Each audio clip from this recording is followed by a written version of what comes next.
Shabbat Shalom, queridos amigos, gracias por estar aquí una vez más, como cada sábado. Estoy muy agradecida de que sigamos estudiando juntos. Vamos a empezar, hoy nos toca estudiar la Parashá Noach, evidentemente, pero vamos a empezar con la tercera semana del atributo de misericordia que estamos trabajando. Estamos trabajando los 13 atributos de misericordia, uno por cada semana, y esta está increíblemente sincronizada con la Parashá Noah. Y ya van a ver por qué. El tercer atributo se llama Hanun y quiere decir gracia inmerecida. La afirmación que la adapté a el subconsciente, porque el subconsciente no reconoce ni la palabra no ni las palabras negativas. Entonces, en lugar de poner inmerecida, puse gratuitamente. Y vamos a entender el contexto de esto. Entonces, la afirmación es: recibo abundancia y bondad gratuitamente porque también merezco lo bueno que llega a mí solo por ser parte de la creación divina. Es una afirmación muy profunda porque va a chocar con el subconsciente que tienen. La experimenté hoy durante todo el día y es un bombardeo consciente, perdón, un bombardeo subconsciente que te dice, pero si nada es gratuito, ¿cuántas veces no los ha dicho? ¿Cuántas veces no nos ha repetido que nada es gratuito? Y es verdad, pero solo Keter tiene ese poder. Y los 13 atributos vienen de Keter. La única sefira que da gratuitamente, que da incondicionalmente. Y lo vamos a entender. El atributo de Hanun se traduce como misericordioso o lleno de gracia, pero una gracia inmerecida, una bondad divina que no depende de la justicia ni de la reciprocidad de los actos humanos, sino que fluye de la compasión y de la generosidad absoluta de Dios. Así,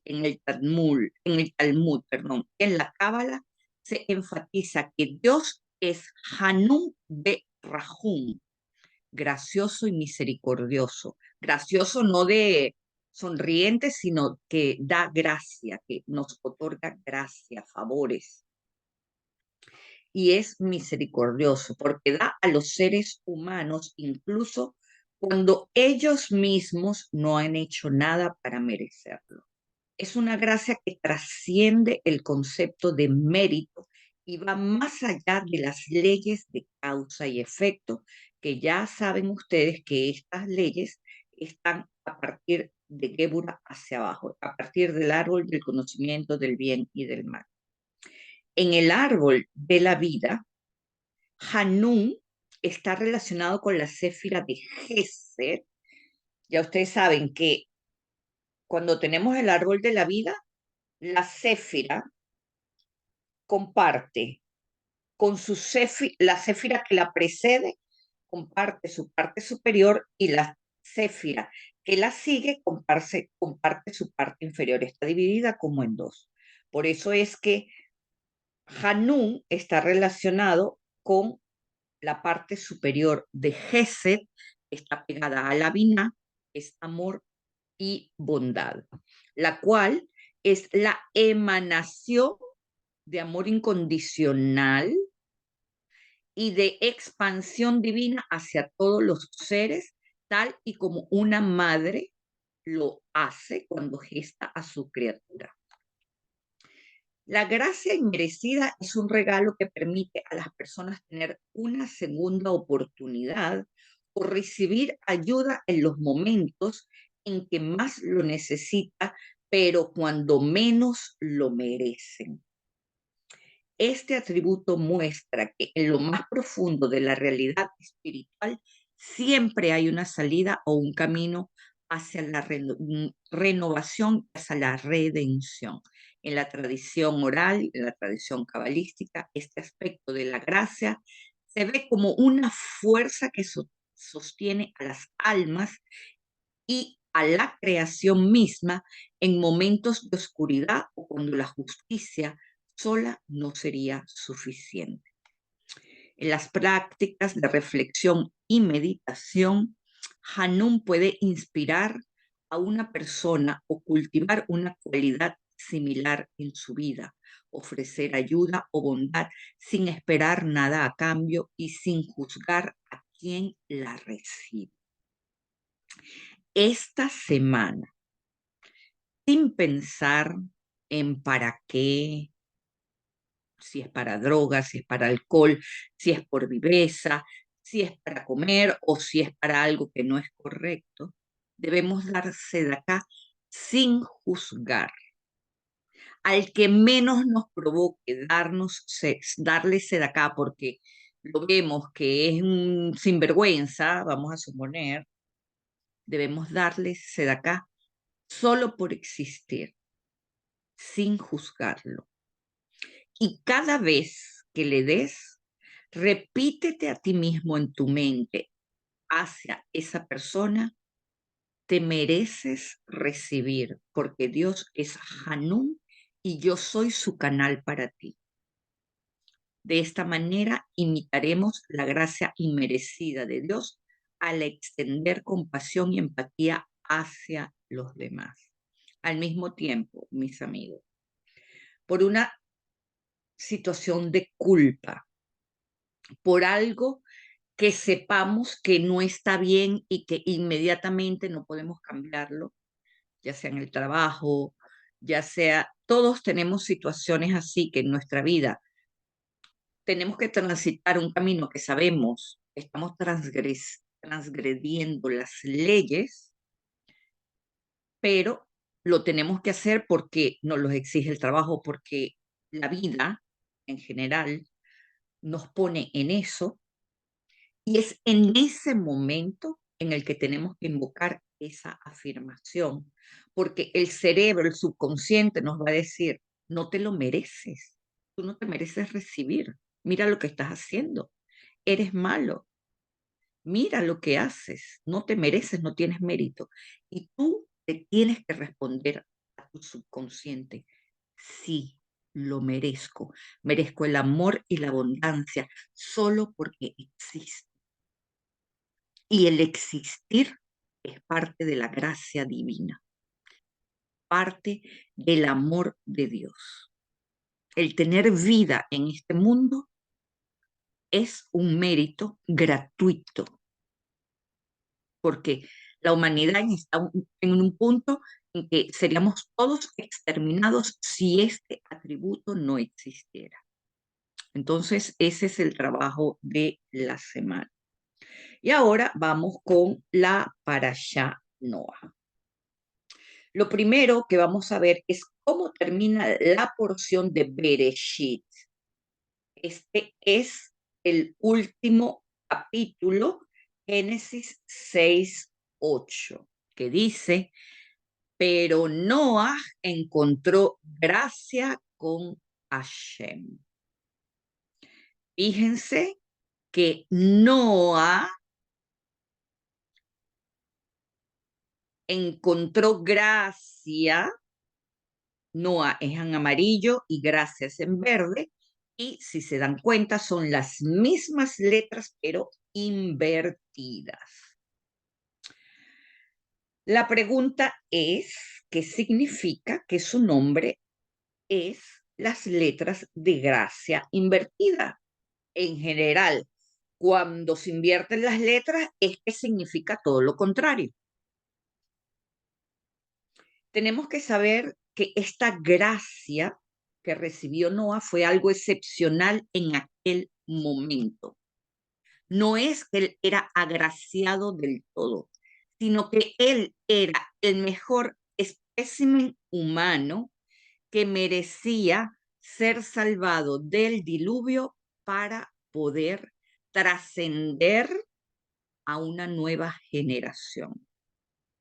Tenía ciertos méritos morales que, mm, que podrían valer la pena construir un nuevo mundo a partir de él. Y esto lo vemos en el versículo que sigue, pero que todavía no, mira, Dani. Este es el versículo que sigue en el inicio de la Parasha Noa, porque cuando comienza, comienza sin una vav. Significa que hay un corte entre lo anterior y lo que sigue, pero ya vamos a llegar ahí. Primero vamos a definir qué significa gracia o favor ante lo divino. En el misticismo occidental, el concepto de gracia se refiere a una energía o a una donación divina que no se puede ganar ni forzar, sino que se recibe como un acto de bondad gratuita del universo o de lo divino. Y fíjense cómo se relaciona con el atributo. Y aquí está la sincronicidad perfecta con este atributo que trabajaremos durante esta semana. Este es un mes muy emocional en donde las culpas y los por qué nos invaden. Así que va a ser muy útil este atributo. En el marco de la Cábala, la gracia, gen en hebreo, se entiende como una manifestación de la misericordia de Dios totalmente necesaria, sin la cual no existiríamos. Es una energía que fluye hacia los seres humanos para nutrir y sostener el alma, pero ninguno tiene méritos para ello. Así que existir es una absoluta muestra de incondicionalidad gratuita de parte del Creador. Y fíjense que Dios manda el diluvio para destruir a la humanidad porque no merecían ni existir. Es decir, cero gratuidad para esa generación del diluvio. Eso es Keter cerrando sus puertas. Pero Dios encuentra en Noah un poquito de razón de que la humanidad siga existiendo. Y vean cómo lo vemos en la Torá en Génesis 1:28, que dice: Dios los bendijo y les dijo: sean fecundos y multiplíquense, llenen la tierra y sean señores de ella, dominen a los peces del mar, a las aves del cielo y a todos los animales que se arrastran sobre la tierra.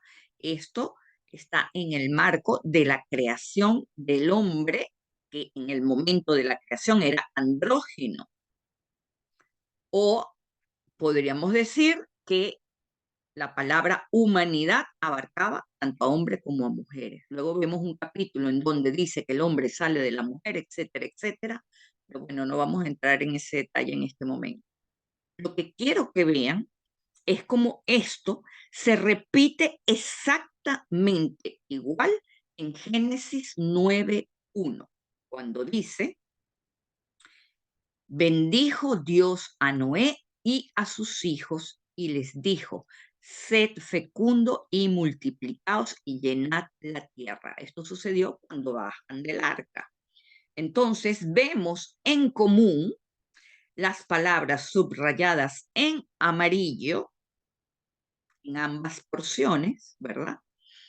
Solo que en Génesis 1:28 dice: vaibareja atem, a ellos,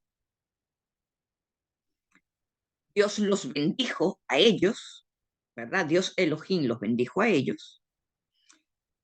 Bayomer Lechem, perdón, Bayomer Lachem, y les dijo: sean fecundos y multiplíquense. Todo lo que está en verde. Y vamos ahora a la siguiente, que dice: Vaibareja Elohim, en lugar de Atem, dice Et Noah Beet Benei, es decir, Noah y sus hijos, en lugar de decir Atem, dice Noah y sus hijos, es decir, ya está haciendo, Atem significa a todos. Noah y sus hijos significa a estos que sobrevivieron de esa generación. Y luego vemos en verde exactamente igual que dice Bayomer, Lahem, Elohim, Perú, Urbi, Umilú, et Haaretz. Exactamente igual. Y ya ustedes saben que cuando hay una reproducción tan exacta en la Torá de las mismas palabras, es porque un versículo nos está diciendo que es la misma bendición, es el mismo pacto que Dios realiza con el primer hombre con esta nueva generación, que pasan a ser también los primeros después del diluvio. Esta relación simbólica entre la palabra gen y Noah sugiere que así como Noé halló gracia ante Dios en tiempos de caos y juicio, la gracia es una fuerza que permite a las almas navegar el diluvio de las pruebas emocionales, encontrando un refugio en la benevolencia divina. Hay que entender que el diluvio universal es un mito mucho más antiguo que la Torá, ya que en las historias más antiguas de Babilonia se habla ya de ello. Eso no quiere decir que no sucedió.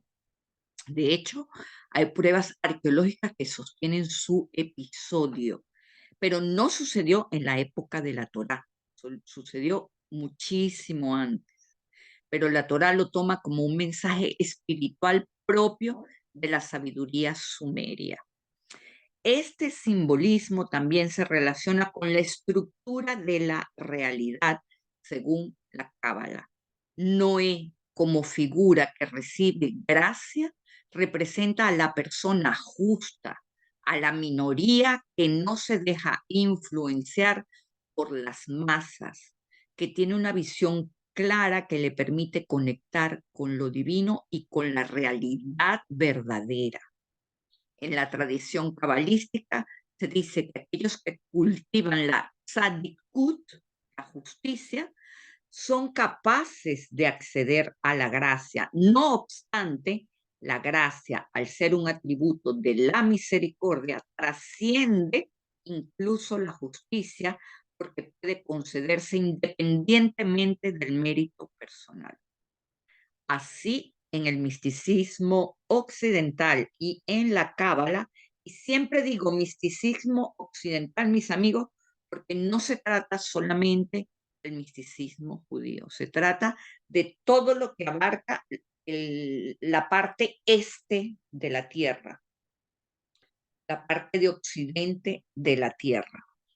Entonces, en el misticismo occidental y en la Cábala, evidentemente, la gracia es vista como un atributo que permite a la persona recibir bondad y bendiciones, incluso cuando no puede justificar esa bondad a través de sus acciones. Y ahí es donde está el subconsciente dando látigos para evitar que nosotros rechacemos esa energía. Y no, el trabajo es aceptarla y decirle al subconsciente, no importa cuántos látigos me des, Dios está por encima de ti, Dios me ama y soy digno de recibir abundancia y mérito solo por existir. Esto es una conexión directa con el amor incondicional divino. Es una energía que trasciende las acciones humanas y se convierte en un refugio y en una fuente de vida. Así podemos entender mejor por qué hay este corte entre el final de la Parashá Bereshit y el comienzo de la historia de Noah, y del por qué comienza en L y no BL. Ahora sí vamos a pasar a Génesis 6:9. La Torá nos dice siempre, no te fijes en la historia literal, ve a la profundidad del mensaje. Fíjense que así comienza la porción. L Toledot Noah. No dice VL. Se darán cuenta que todas las porciones, o casi todas, comienzan con V y después la palabra que sigue. ¿Por qué? Porque la Vav, cuando comienza, quiere decirnos que hay una sucesión de lo que hay anteriormente. Aquí no, aquí hay un corte. Noah halló gracia a los ojos de Dios y hay un corte. Y dice, L Toledot Noah. Noah ish sadik tamin haya bedorotav et Elohim italech Noah. Ahora, L Toledot Noah nos está hablando, estas son las generaciones de Noah, pero después nos dice, Noah es un sadik. ¿Por qué? No entra directamente a hablarnos de la generación de Noah. Nos dice, son las generaciones de Noah, pero Noah fue un hombre íntegro y justo en su generación y caminaba con Dios. Y esto es importante. La pregunta es, ¿quién le enseñó a Noah el camino recto? ¿Cómo Noah aprendió a ser un hombre íntegro en su generación? El Sefer Yetzirah, que se le atribuye a Abraham, aún no existía. El Likutei Alajot dice que las generaciones anteriores a la entrega de la Torá causaron un defecto porque aprendieron Torah Shelo Lishma. Y vamos a hablar de este concepto. Torah Shelo Lishma es una expresión que significa literalmente el estudio de la Torah no por su propio mérito, o el estudio de la Torah sin la intención pura. En el judaísmo y la cábala, esta frase se refiere al estudio o a la práctica de la Torah que no se realiza con el propósito más elevado, como es corregirse, mejorar como persona, sentir más amor o empatía por los otros, o con la simple conexión de lo divino. La gente, muchos, estudian Torah por motivos más superficiales, por superstición o por razones egoístas, por sentirse grandes eruditos y ser llamados, recibir kavod por ello, recibir honores por ello. Eso sobre todo en Israel, pues. Entonces, esto puede incluir aprender o a practicar con fines de honor, por fines de reconocimiento, para recibir recompensas, para poder modificar la realidad en rituales sin tener la transformación interna que se requiere también para estudiarla, forzando a la vasija a recibir una luz que no tiene la capacidad de recibir, o también por miedo al castigo divino, simplemente para tener el orgullo de ser llamado sabio. La idea detrás de la Torah Shelo Lishma es que, aunque este tipo de estudio no alcanza el ideal, sigue siendo un valor y puede ser un paso importante hacia un nivel de estudio o de práctica más profunda y auténtica. Según la tradición, el estudio Shelo Lishma puede llevar eventualmente a la Lishma, es decir, el estudio de la Torah con una intención que no es pura, puede llevarnos a encontrar el gusto de la purificación, el gusto de la intención pura y desinteresada. Y en este sentido, en aquella época, solo 2 personas lograron transformar este Shelo Lishma, y fue Noah y Matusalén. Y ese fue el mérito de ellos.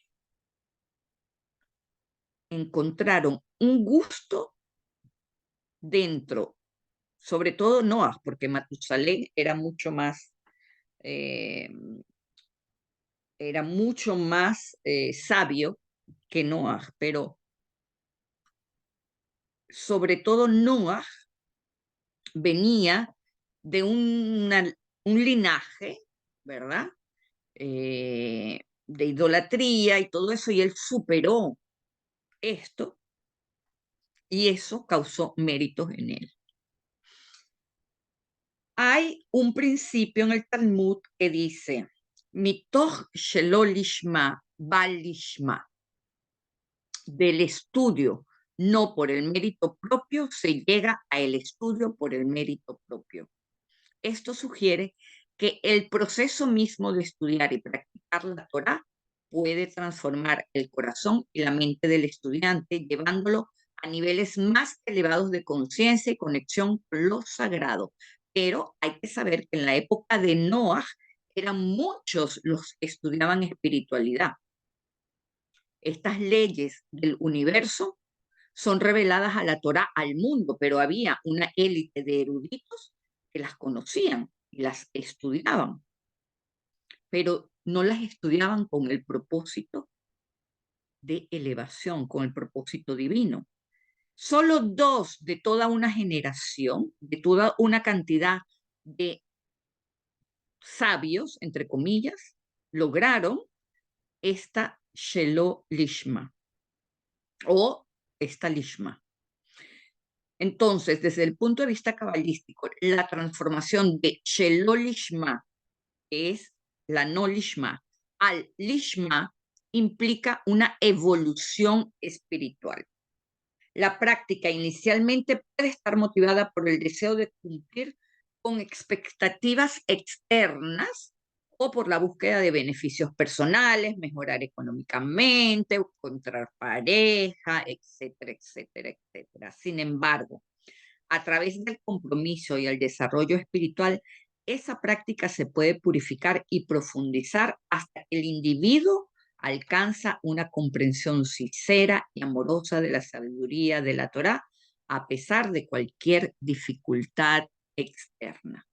Es decir, no es que si no consigo la pareja que quiero en 6 meses, dejo de estudiar Torá porque no me sirve. No. Encontrar el propio gusto al estudio, ¿verdad? Más allá de las expectativas personales que tengo, es la lishma. Entonces, Torah Shelo Lishma reconoce que los motivos no siempre son perfectos, pero afirma el valor del viaje espiritual. Aunque la intención no sea completamente pura, este estudio aún tiene el potencial de elevar al practicante, llevando eventualmente a una conexión genuina y al entendimiento profundo del propósito espiritual de la Torá. Y entendiendo esto, podemos ver que entre los sabios de la época, Noah y Matusalén era la excepción y todos los demás disentían de ellos. La mayor parte del mundo estuvo en desacuerdo con estos justos y usurpó las palabras del Dios viviente para hablar en contra de los sadiquín de Noah y de Matusalén. En esas generaciones, todo el aprendizaje era oral.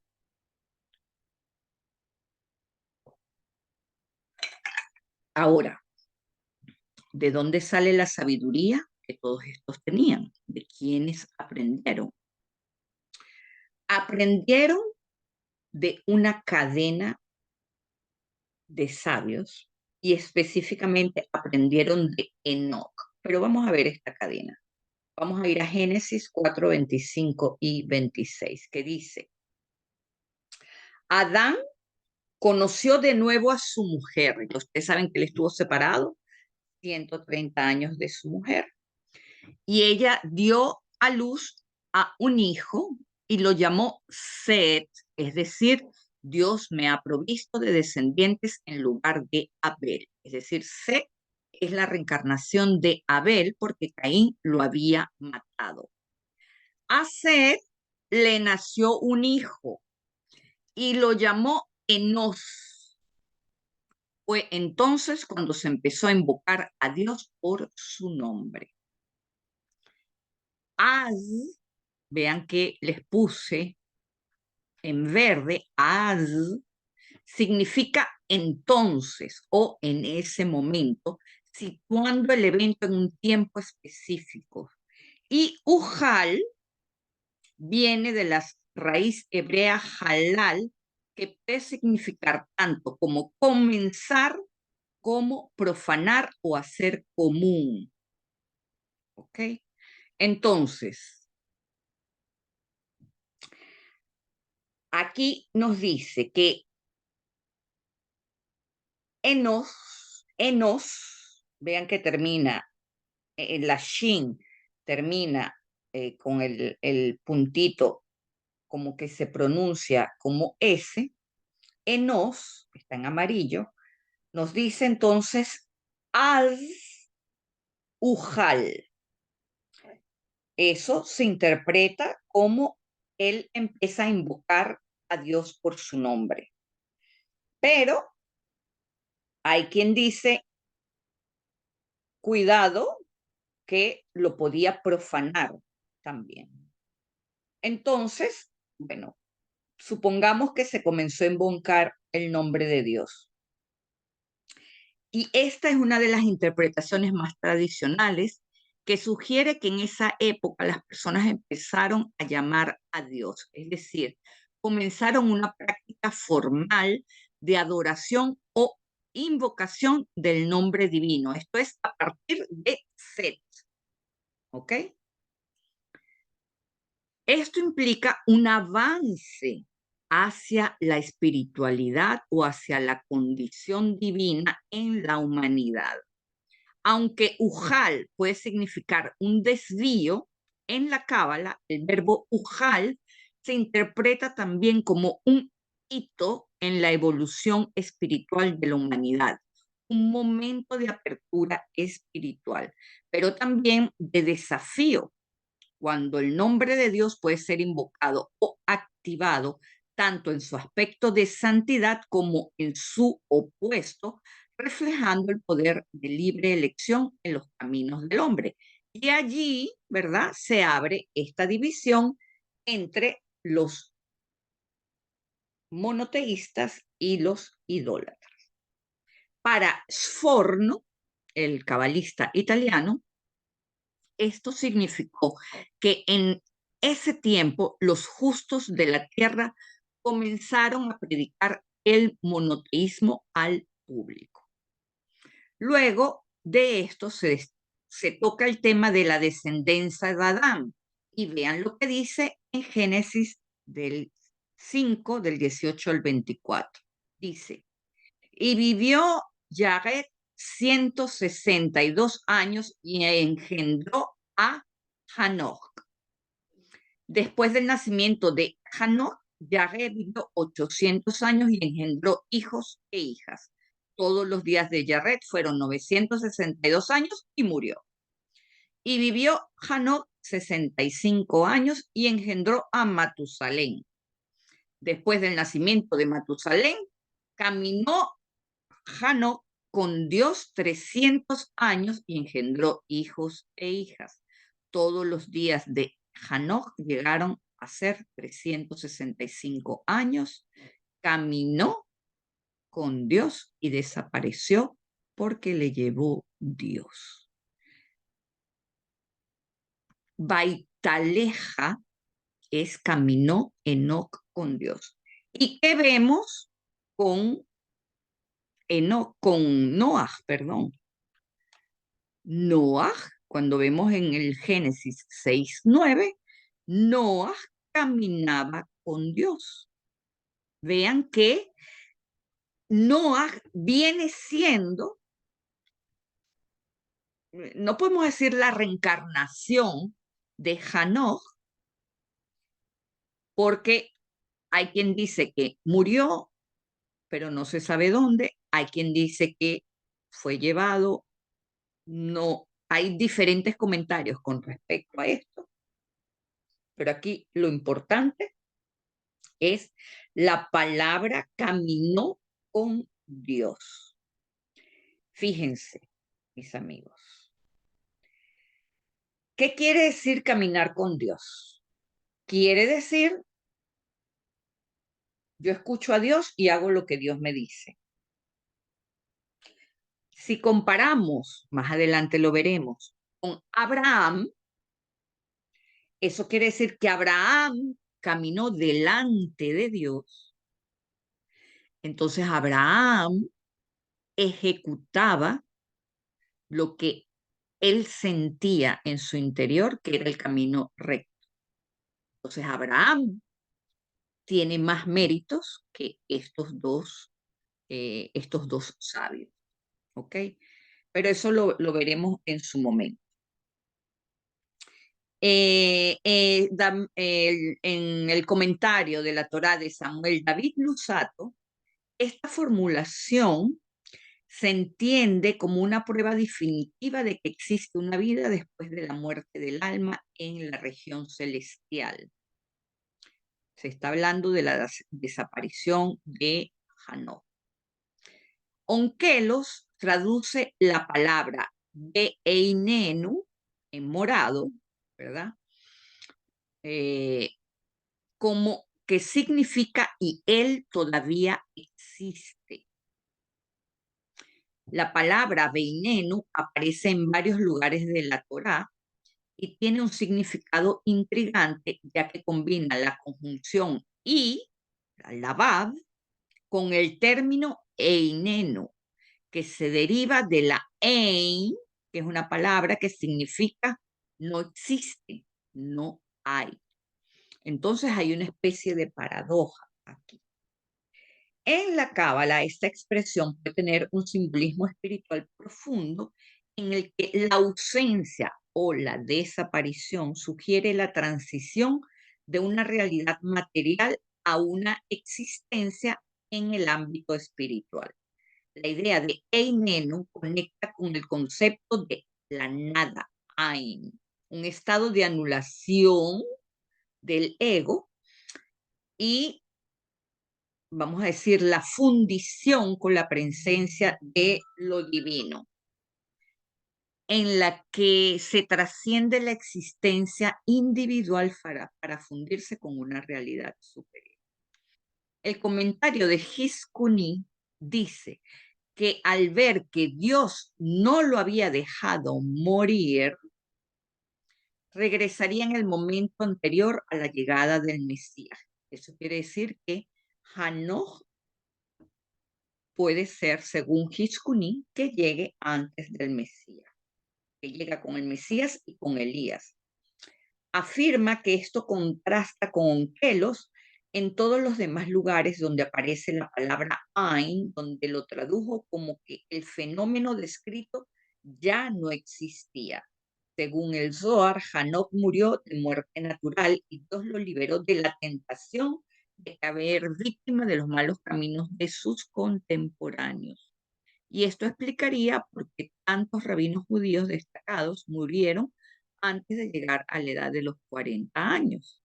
Es decir, Dios los recompensó antes de que sucumbieran a más tentaciones en este mundo, viendo la muerte como una compensación. Teniendo esto claro, ¿verdad? De dónde viene esta descendencia y cómo nosotros a partir de Noah tenemos un pequeño mérito de seguir existiendo gracias eh, a esa calidad de monoteísta. Vamos a ver la parte del diluvio ahora en Génesis 6:18. Dice, pero yo estableceré mi pacto contigo y entrarás en el arca tú y tus hijos, tu mujer y las mujeres de tus hijos. Veriti, que está subrayado en amarillo, es una palabra en plural y para Hiskuni significa mantendré mi pacto con vosotros. en referencia al pacto de que los descendientes de Noah no serían exterminados durante el diluvio. Mis amigos, el diluvio no solo representa la destrucción de la corrupción del mundo físico, sino también un proceso profundo de purificación interna, que lo vamos a vivir en este mes. El agua simboliza tanto la inmersión en el caos como la purificación. Para el alma, este proceso es similar a sumergirse en los estados de emociones y pensamientos negativos, permitiendo que todo lo corrupto en su interior sea eliminado para dar paso a una existencia más pura y consciente. ¿Y por qué esto llega después de Kippur? Porque nuestra alma está regresando a su estado natural, a su hábitat natural, a su espacio para ayudarnos a seguir evolucionando, ¿verdad? Y viene de un lugar muy elevado, de mucha pureza. Eso quiere decir que para que ella entre y cale, ella va a sacar todo lo que vemos, todo lo que hay impuro en nosotros, por lo menos lo suficiente como para que ella pueda estar. Así que lo que surja de nosotros es realmente una limpieza y van a surgir muchas emociones. Anótenlas en ese momento para que entiendan en el proceso por el cual están pasando, por el cual el alma necesita liberarse de eso para poder encajar de nuevo en nuestro cuerpo. En la Cábala, las aguas superiores y las aguas inferiores representan dos niveles de conciencia y emoción. Cuando las aguas inferiores, que son las emociones negativas, las pasiones desordenadas, etcétera, se elevan y encuentran un punto de encuentro, valga la redundancia, con las aguas superiores, que es la intuición divina y la sabiduría, el individuo experimenta una especie de diluvio interno que limpia y libera de las impurezas espirituales, abriendo paso a una conexión más elevada con lo divino. Y vean cómo se ve esto en Génesis 6:14, que dice: hazte un arca de árbol o de madera de gofer. Vean que en la palabra gofer hay unos puntitos arriba que hacen que se cante de una manera especial. Hazla un arca con compartimientos y cúbrelas con brea por dentro y por fuera. Este término, brea, y gofer, ha intrigado a los comentaristas místicos debido a la falta de una clara identificación de lo que es un árbol, porque vean cómo dice, yetz, como se escribe árbol, o puede ser también madera. Entonces, bueno, si es madera o es árbol, proviene de lo mismo. Lo importante es la palabra gofer. Gofer se relaciona con el concepto de capará, gofer, que significa expiación o purificación. El arca de Noé simboliza un proceso de purificación del mundo que atravesaba un diluvio de caos y corrupción. Y en este sentido, Gofer representa materiales espirituales necesarios para construir un espacio sagrado que permite a quien lo ocupa pasar por un proceso de redención y renovación. El gofer sigue siendo un material que ayudó a construir un arca salvadora. Representa la capacidad de elevar la materia hacia un propósito divino. En el camino espiritual, esto significa que incluso los elementos más materiales, simbolizados por la madera bruta, pueden servir de base para una misión trascendente cuando se canalizan con propósitos. Algunos místicos representan Yetzer Gofer como el poder de contener y proteger la luz o el conocimiento divino en medio de un mundo hostil. El arca era un microcosmos del mundo ordenado y armonioso que Noé debía preservar. Así, la madera gofer se vuelve un símbolo de contención y protección de la esencia sagrada frente al diluvio de las fuerzas caóticas. En la tradición cabalística, esta idea se asemeja a la clipa que protege la luz de los niveles superiores, manteniéndolas a salvos hasta el momento de su revelación. Vamos a ponerlo en términos materiales.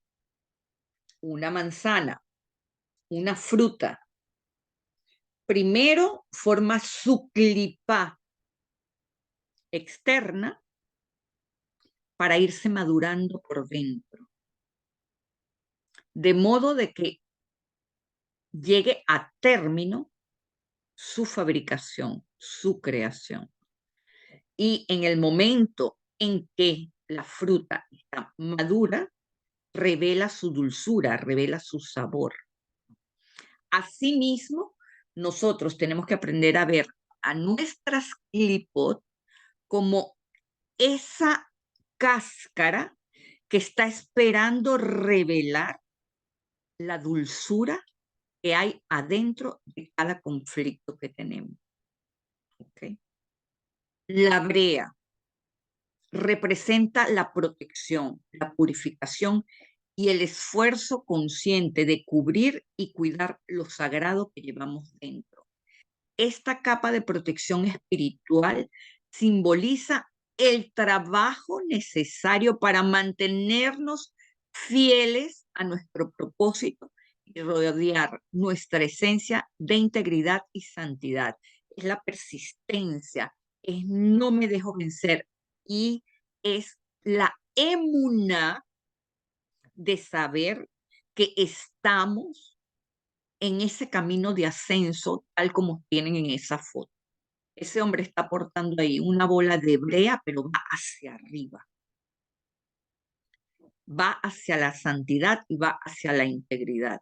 Y eso es lo único que hace que nos mantengamos en el camino de elevación. El arca de Noah representa una estructura protectora, mis amigos, no solo física, sino espiritual. La Cábala enseña que cada persona debe construir su arca interna, un refugio de protección donde el alma puede retirarse de las tormentas de deseos egoístas y caóticos del mundo. Esta arca se construye con los materiales de la emuná, del amor y del compromiso espiritual, similares al gofer, a la madera especial que Dios ordenó construir el arca, que es un material resistente a la corrupción. En un momento de crisis o diluvio, mis amigos, el alma encuentra seguridad y dirección en su arca interna, que es construida por la conciencia espiritual. Meditar en esto implica visualizar una estructura protectora de luz y amor divino, una fortaleza donde nada externo puede penetrar. Ahora vamos a ver Génesis 8:7 para ver otro aspecto de la Torá.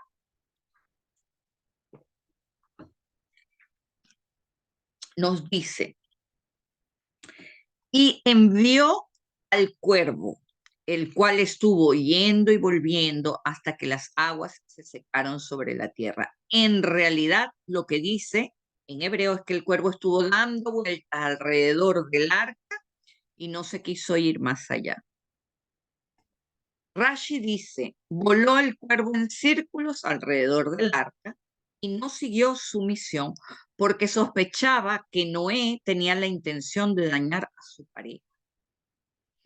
Rabbi Shimon ben Lakish afirma que el cuervo acusó a Noé con un argumento férreo de odiarlo, pues de lo contrario habría utilizado un pájaro de 7 especies en lugar de poner en peligro la especie del cuervo, el que solo tenía una pareja. Ya ustedes saben que los animales kasher tenían 7 especies de cada uno y de los animales no kasher había solo una pareja.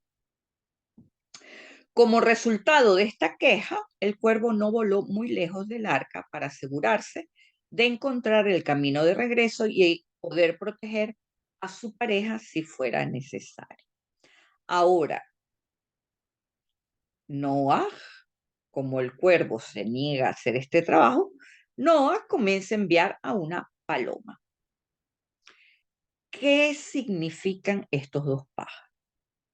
La paloma y el cuervo nos hablan de la luz y las sombras que todos tenemos. Cuando Noé envía primero al cuervo y luego a la paloma, estos dos animales representan las fuerzas de oscuridad y luz en el alma humana. El cuervo regresa al arca y simboliza aquellos impulsos o pensamientos oscuros que vagan sin rumbo, desconectados de la espiritualidad. Él siempre pensando en que el otro quería hacerle mal.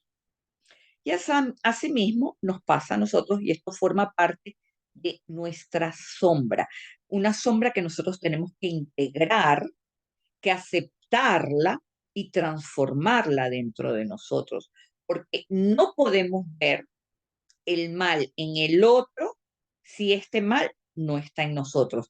El cuervo no hubiese podido sospechar esa mala intención de Noah si él hubiese sido kasher. ¿Comprende? Al no ser kasher, es un animal carnívoro, él tenía intenciones impuras desde el principio. Entonces, él me dice, él me está enviando a mí, y en lugar de ver esa misión como de una misión planetaria, un honor, él lo ve como que, me está mandando al matadero. ¿Comprende? En cambio, la paloma no lo tomó así y es por eso que la paloma es símbolo de paz. En Génesis 8:11 vemos lo que dice, la paloma volvió a él al anochecer y he aquí que en su pico había una hoja de olivo arrancada. Entonces Noé supo que las aguas habían decrecido sobre la tierra. La paloma, en cambio, retorna con la rama de olivo, un símbolo de paz y conexión divina. Este acto simboliza el esfuerzo del alma para distinguir entre lo divino y lo profano en su interior. Hay polémicas en esto de que una rama de olivo que fue arrancada o fue una hoja de olivo que encontró en el piso o fue que una hoja se cayó y ella la tomó, en fin.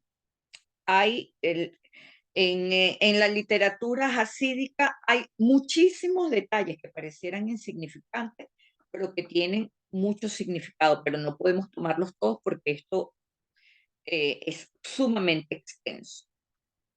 Lo cierto es que este acto simboliza el esfuerzo del alma para distinguir entre lo divino y lo profano en su interior. La búsqueda de la paz verdadera requiere identificar y soltar aquellas energías y pensamientos, como las que tenía el cuervo, que no nos sirven y en cambio cultivar aquellos que nos conectan a la paz y a la sabiduría como lo tenía la paloma, porque trae una rama de olivo, porque el olivo es una materia prima que al transformarse, al triturarse, se convierte en aceite, etcétera, etcétera, etcétera. Y eso es lo que hace nuestra alma. En Bereshit Rabba, los rabinos han dicho, ¿de dónde trajo la paloma la hoja de olivo? Rabí Leví dijo, la trajo del monte de los olivos, ya que la tierra de Israel no fue inundada por las aguas del diluvio. Y así dijeron los sabios en el Pirkei de Rabí Eliezer.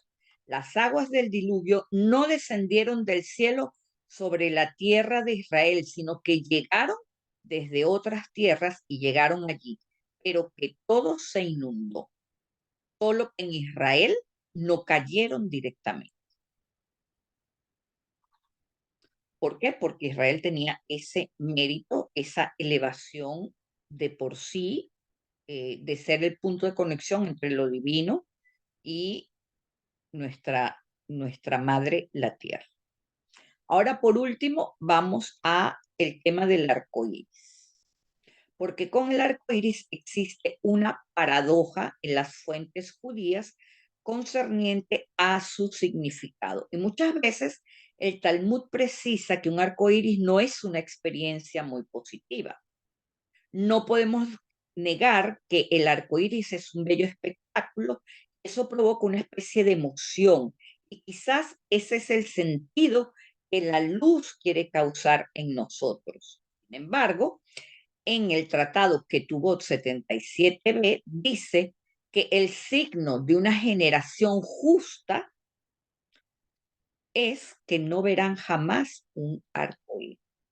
Es decir, el arco iris por primera vez apareció después de que el diluvio sucedió, según los sabios.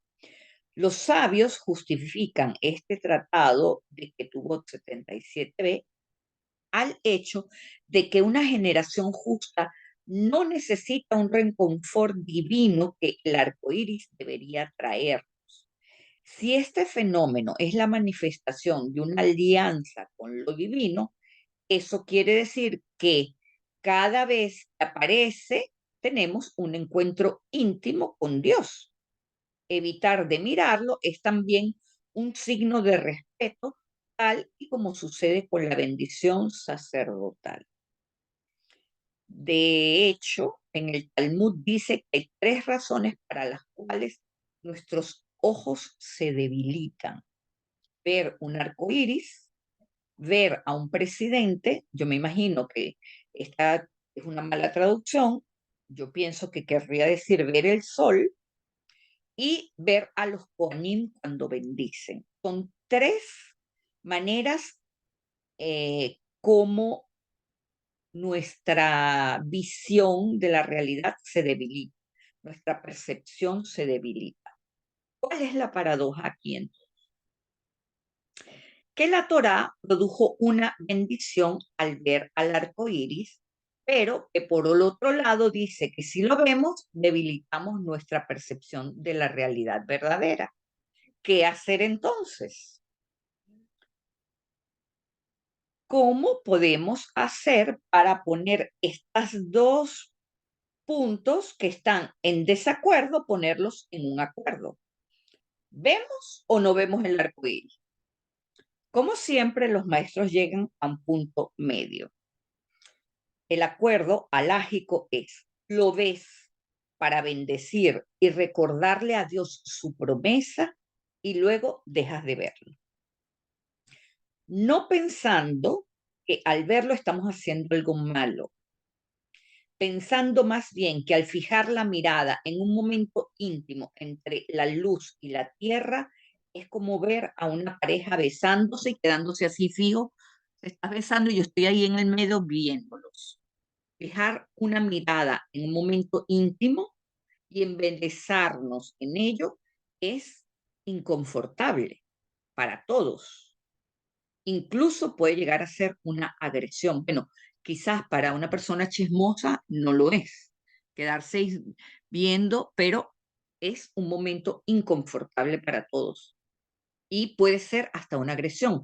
Un hombre que se queda viendo a una mujer que tiene una falda corta y que se le queda viendo así las piernas, eso está agrediéndola realmente. Entonces, esa es la razón por la cual eh, estos momentos íntimos entre manifestaciones de la naturaleza con la tierra, manifestaciones del cielo con la tierra, no deben ser vistos directamente. Cuando los Kohanim hacen la bendición sacerdotal, es la Shejinah la que se pone sobre los Kohanim, y es por eso que no se observa a los Kohanim cuando están haciendo las veras. Ponemos el talit y miramos hacia el piso, en señal de respeto a ese momento de intimidad entre la Shejinah, los Kohanim y nosotros. Por eso, en el Shulchan Aruch y en el Talmud, en el Tratado Berajot 59a, dice que cuando uno ve un arco iris, uno lo que va a decir es: bendito seas tú, maestro del mundo, que recuerdas la alianza, que eres fiel a tu alianza y que cumples tus promesas. ¿Se dan cuenta el sentido de la bendición del arco iris? Estamos diciéndole a Hashem, tú hiciste una alianza con la humanidad de no destruirla. Así que recuerda, tu promesa en hebreo es Baruch Ata Hashem Elokeinu Melech Haolam Soher Brit, el pacto, Neeman Bebrito, el pacto, Vekayam Be Ma'amaró, promesa. Mis amigos, nunca debemos caer en el fanatismo. Esto no es superstición ni instigación al miedo del Todopoderoso. El arco iris es un fenómeno natural, producto de la refracción de la luz del sol a través de las gotas de lluvia. No es un mensaje sobrenatural, ni siquiera existe en verdad, en el sentido de que no podemos tocarlo. Si lo perseguimos, nunca lo vamos a encontrar y no podemos contenerlo en ninguna parte. Solo existe en nuestra perspectiva del mundo y de la luz que llega a nuestros ojos, que nuestros ojos pueden alcanzar a percibir. Y justamente por eso bendecimos al arco iris, porque cuando aparece nos recuerda que este mundo nos ofrece una experiencia de vida que debe ser elevada. Hasta aquí la primera parte de la clase.